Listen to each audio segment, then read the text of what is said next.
Hello everyone and welcome to the Black Lagoon. After years of rocky production and delays, New Mutants finally came out recently and it had a lot of questions to answer. Is it any good? Can it hold up as an X-Men movie? And the question that I was most interested in, is it really a horror film? I'll answer the first two questions at the same time.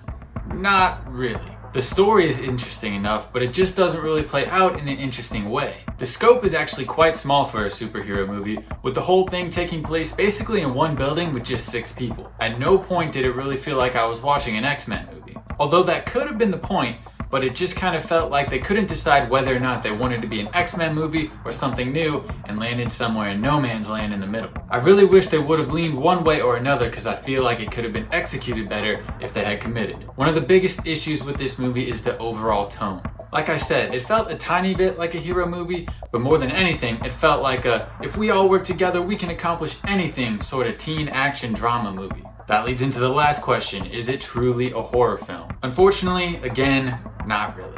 It certainly has some horror-inspired concepts and moments, but as soon as the mood gets dark and intense, it's usually broken by an action sequence that pulls you right back into that hero action genre. It's frustrating because instead of just focusing in and crushing it in one genre, they fell flat in a bunch of genres. As a huge horror fan, watching this film hurts because the concept of an X-Men horror movie sounds absolutely incredible. And you can see glimpses of what could have been, but simply wasn't. That pain is compounded by the fact that the cast is actually pretty stacked, with Maisie Williams from Game of Thrones, Charlie Heaton from Stranger Things, and Anya Taylor-Joy, who I consider to be one of the best actors in the game right now, particularly in horror films. Simply put, this movie should be so much more than it is. I can only hope this flop doesn't scare off future production companies, producers, directors, and writers from trying to bring horror further into the mainstream. Please don't abandon this concept. Let me know what you think of New Mutants in the comments below if you've seen it as well. Thanks for watching. Stay spooky.